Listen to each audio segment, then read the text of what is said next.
Bhagavate Ramakrishnaya.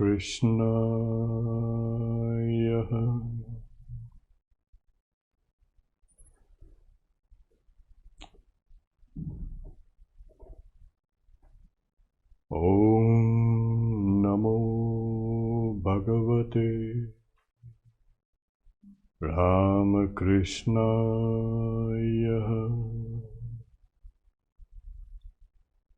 We look at inner transformation through japa in this 13th episode of Mantra Yoga, which we are live streaming from Hollywood. A lot of people come and say that we have been doing japa, a repetition of the mantra, a repetition of God's name, for a good many years, a good many months, a good many weeks, and nothing seems to be happening. At times, people say that the claims of all this mantra yoga and mantra business and all these things are just kind of trying to delude us. They are promising something, but they are not delivering it. I assure you, the promises made in the scriptures regarding mantra yoga are real promises. There is no doubt about it. The idea is to stick to your practice, and but there's also the thing that when we practice, we've got to do it correctly. There's a kind of a methodology that one needs to follow. It's like, a humorous illustration is Swami Turiyananda, one of the direct disciples of Sri Ramakrishna, says that in the old days in India especially, there was a place outside the kitchen window that people used to throw those earthenware pots, broken earthenware, old earthenware. You don't need them anymore. We've got some. So what happened? They used to pile up after a while. And then there was someone else's job to go and break those broken earthenware utensils and everything else. And so one person goes and starts breaking those earthenware, broken utensils. So he breaks them even further so that they can be properly discarded. And then from morning till evening he is doing that, and then after he finishes saying, I worked so hard, nobody even acknowledged my hard work. Well, what the guy has done is he broke broken pots, which are just useless work. So similarly, when you're doing japa, you got to know that there is, and in this series we have been speaking about the various methodologies, anything that can enhance your practice, everything that gives your practices an edge, the cutting edge, so that you can cut through some of the obstructions and realize the results of repeating God's name. Okay. So what actually happens? You see, what happens is there is an evolution from the subtle to the grossest. So here we've done something called evolution of consciousness. You must understand that consciousness is the only reality in this world. And this consciousness appears in various stages.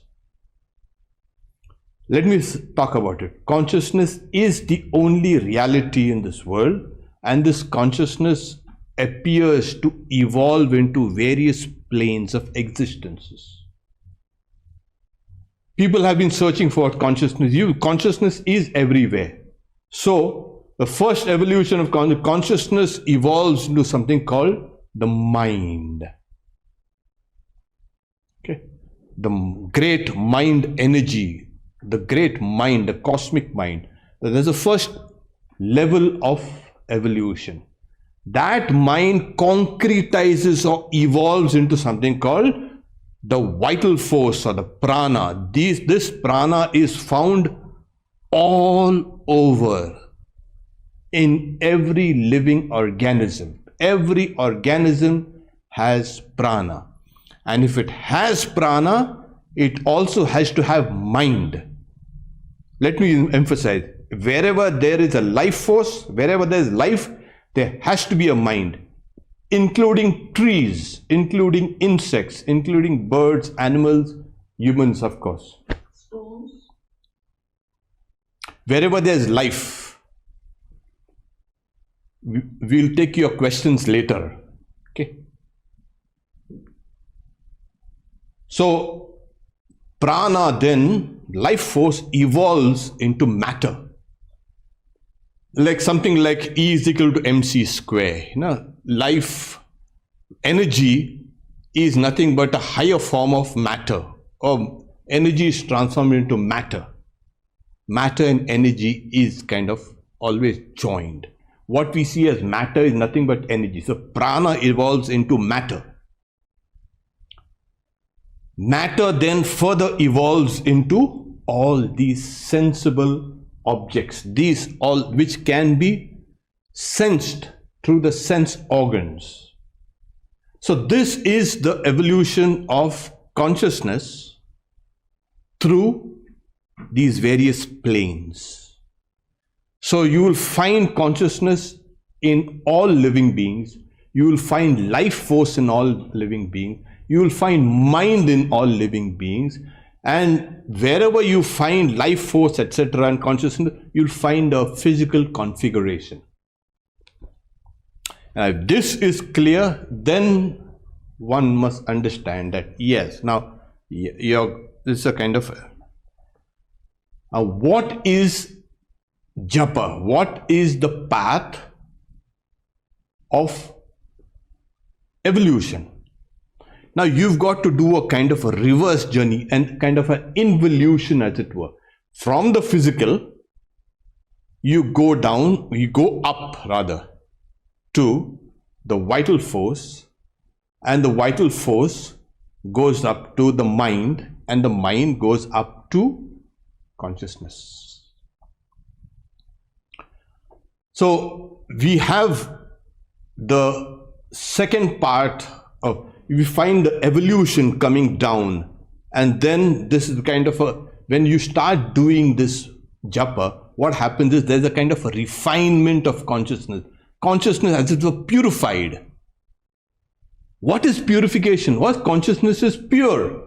Yes, consciousness, when it is evolved and into all these displayed things, it is joined as it were with matter, with life force, with mind.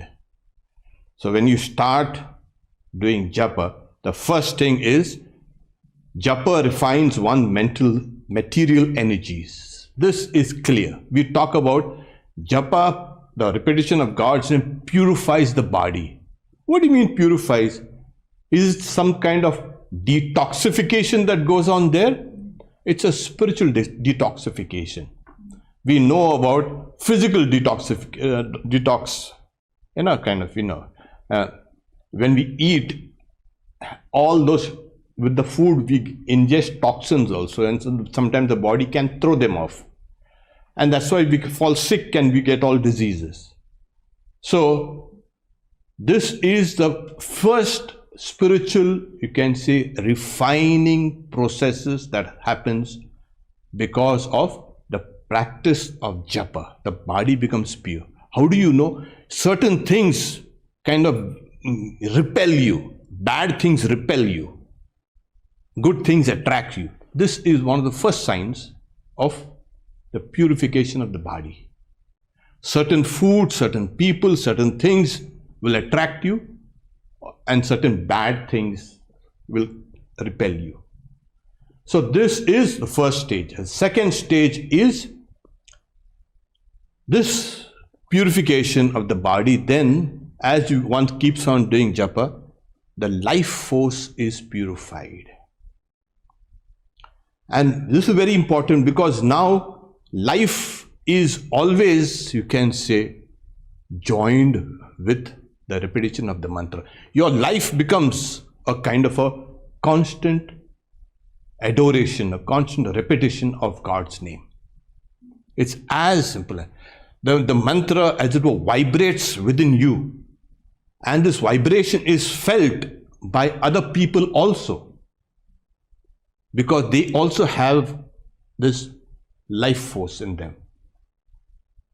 So your life force, the vital energies, there are many vital energies in the body, they become purified through japa.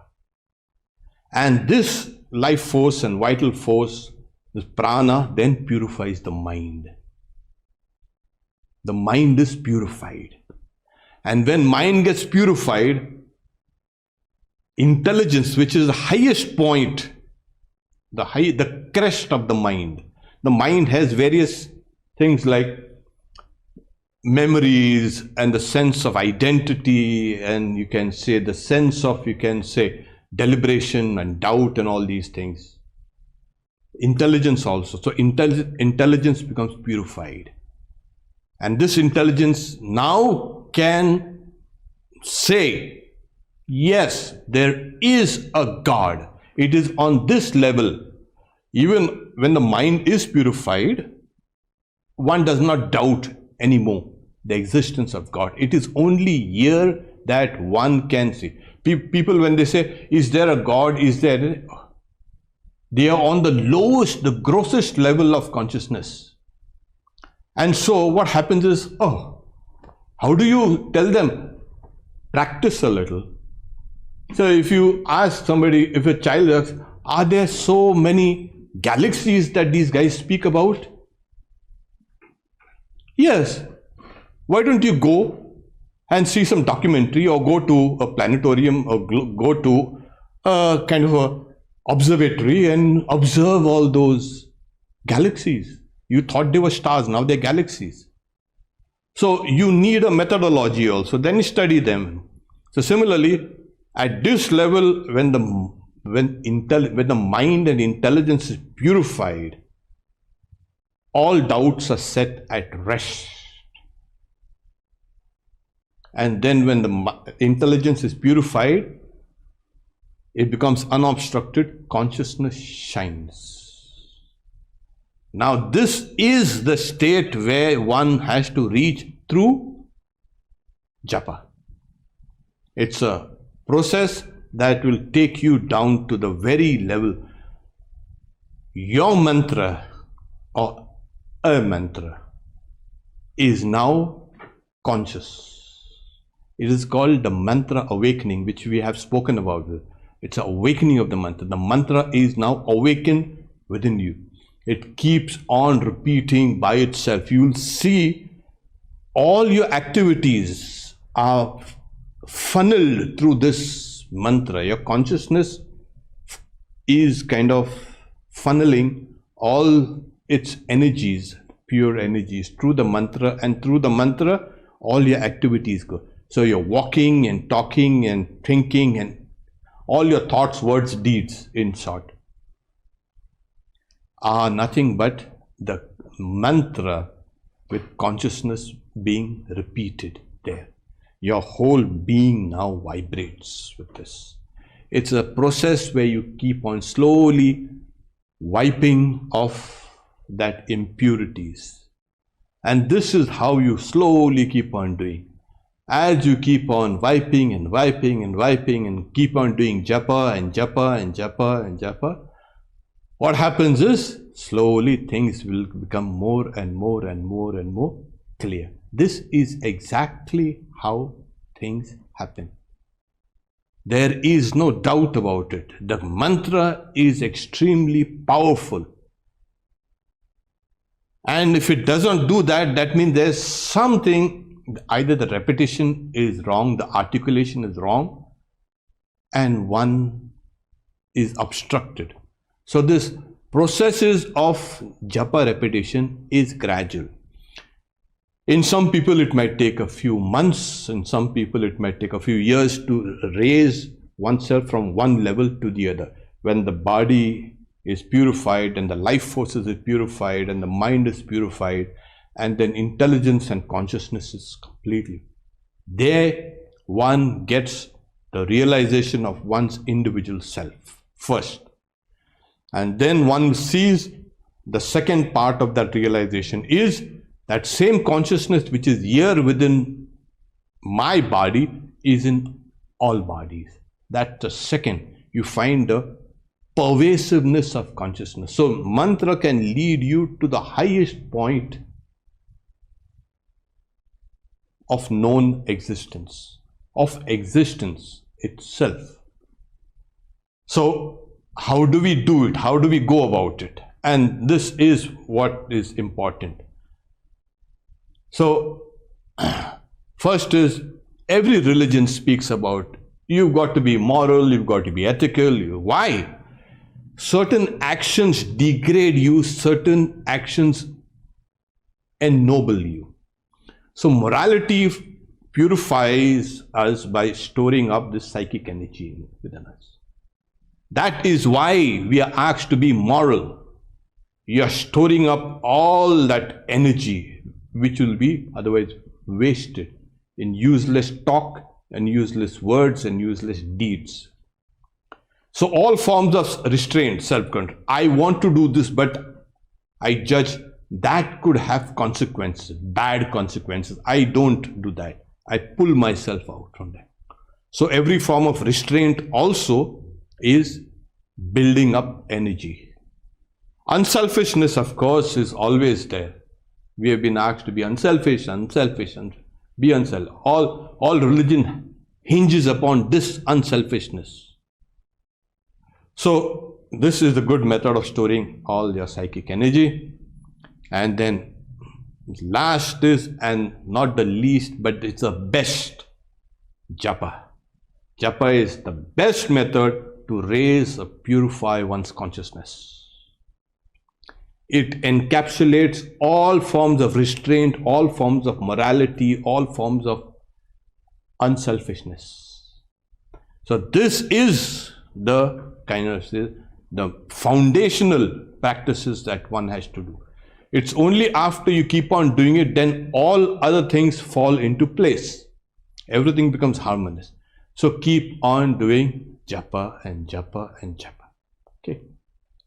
Then we have something called, okay, there are now various types of mantras. So there are Sattvik mantras and Rajasik mantras and Tamasik mantras. Sattva, Rajas, Tama, the three qualities of nature. The Sattva mantras are those mantras related to gods and goddesses. They are the Sattva mantras.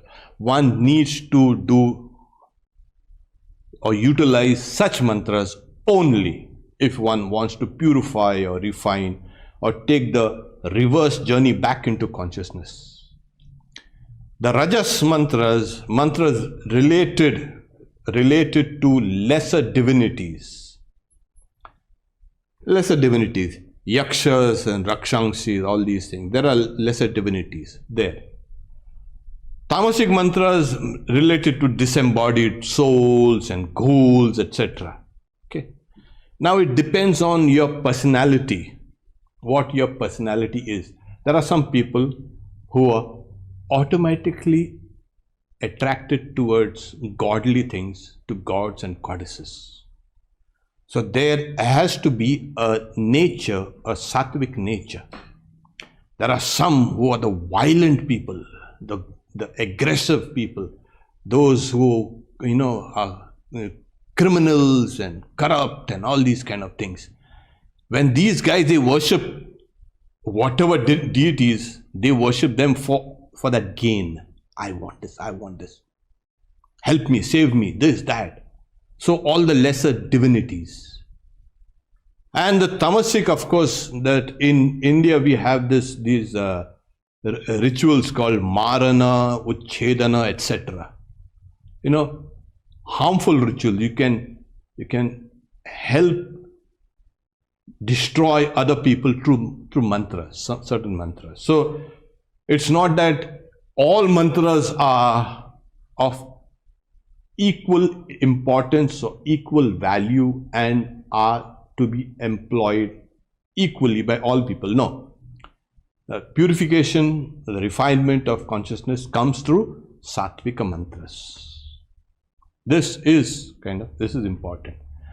Because if that is not there, then everything you will get these lower energies there within you. You will not raise yourself to the highest. Okay. So, Sattva and Rajas and Tamas, there are the three, you can say, qualities of nature. We all have these three qualities, but one is always predominant. The Sattva is white, Rajas is red, Tamas is black. Okay. So this is obvious from the colors itself. Okay. Now let's look at it in a practical. We are going to use the mantra Jai Shri Ramakrishna. Okay. That is the mantra. Last night we had a visual. The whole night we chanted Jai Shri Ramakrishna. So before we can go into it, we will say, when we start doing japa, now we are coming to the practice side. When we start doing japa, what happened? The repetition of God's name. You can feel it's physical. You're using your, sometimes your tongue, and sometimes your tongue moves, and you're using all the physical apparatus is evident when you start doing japa. The second stage, as you keep on persisting, the second stage is you have to harmonize that mantra now with your prana, life breath. So how do you do that? This is slightly difficult, but it can start with harmonizing your mantra along with your breath. That's stage 2. And then 2A is you unyoke your mantra from your life breath because it has become slightly deeper. Your life forces are now vibrating with the mantra. That was just a kind of entry point, like a ladder you climb with the help of that breath.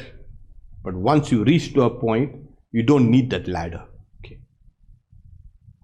And then the next is, so that time the attention or the awareness should be on your nose in the second stage. Then you'll have to have, when you unyoke the mantra from the breath, your awareness has to be at the throat. The third stage of mantra repetition is one must become aware or focus on your heart. That is the mental repetition. It is here that the speed picks up. When you're doing physical mantra, when the mantra is on the physical level, it is slow, cumbersome, sometimes kind of inarticulate also. When it comes down to the breath, it becomes slower, much slower, and it is now harmonious. And then you unyoke it here and put it here, put the attention here. It becomes faster. And then as it goes down deeper to the mind level, here to the center of the, you can say, heart, here it becomes even faster. And then from here, it kind of pervades everywhere. Your whole body now, everything, every cell, everything in every molecule in your body now is repeating this mantra. Why? Because it has become diffused with consciousness. And it is at that level the mantra becomes extremely powerful, extremely pervasive, extremely subtle, and extremely awakened. Okay. So we start with the simple exercises because we are starting on the physical level. I would recommend you start by a semi-audible repetition of the mantra. If there's no one around, you can do it. If there's someone around, don't do it, because the mantra has not to be heard by someone else. Your mantra should not be because there's nothing secret, it's just sacred. So you start with Jai Shri Ramakrishna, Jai Shri Ramakrishna, Jai Shri Ramakrishna, Jai Shri Ramakrishna. So we put it up for you so that you can see it. Jai Shri Ramakrishna. Here is the picture of Shri Ramakrishna. Now keep your eyes open while repeating Jai Shri Ramakrishna. Look at the picture.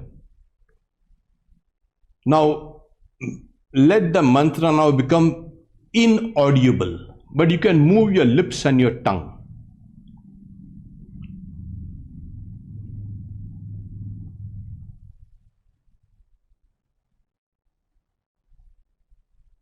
You're moving your lips, you're moving your tongue, everything is on the physical plane. Now keep on repeating Jai Shri Ramakrishna. Now don't move your tongue and don't move any kind of movement in the throat or anything like that. Keep it still. Repeat it silently.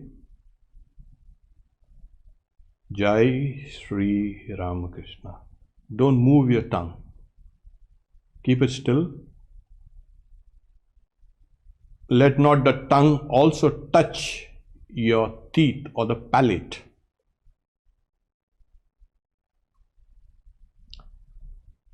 Keep your eyes steady on the screen. Don't let them wander.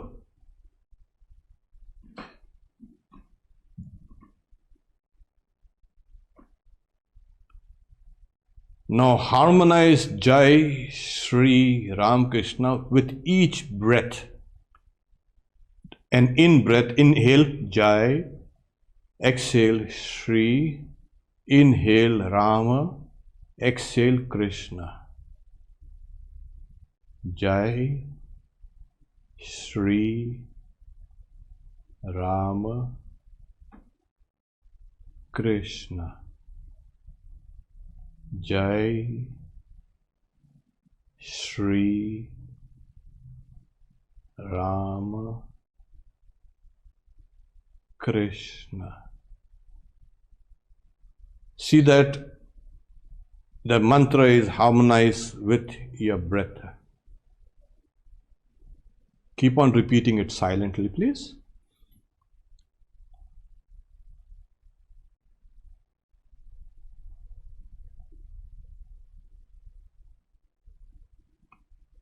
Now become aware of the mantra at the base of your throat, please.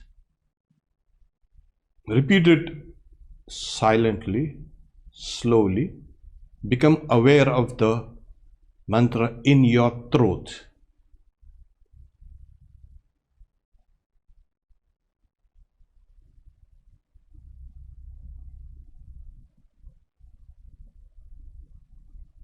Jai Shri Ramakrishna. This is on the level of vital forces, life forces.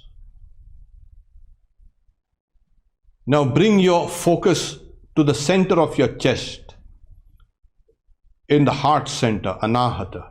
Keep on repeating silently.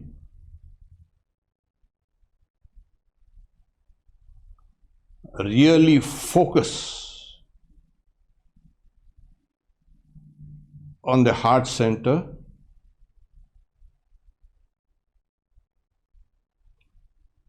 Keep looking at the picture of Shri Ramakrishna.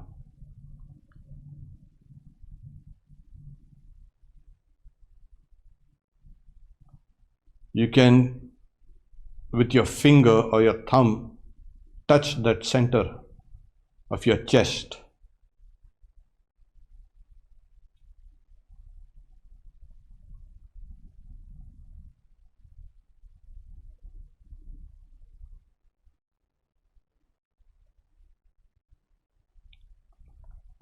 Now close your eyes completely and watch that mental image of Shri Ramakrishna while you silently repeat Jai Shri Ramakrishna. With your index or your thumb, keep on touching the center of your chest, please.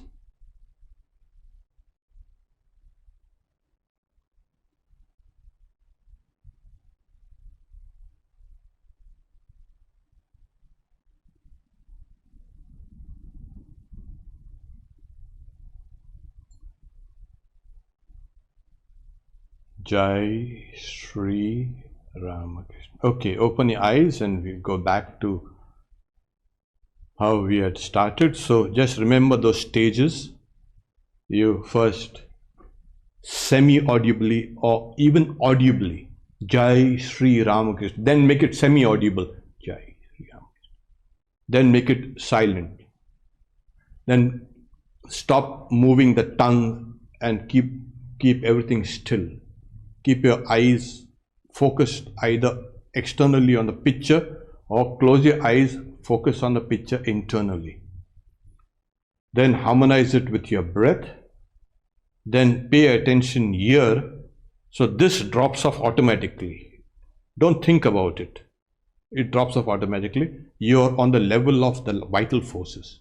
And then as you keep on repeating, focus here on your chest there, and you will find now the mantra is repeated faster and faster. It becomes more deeper and deeper.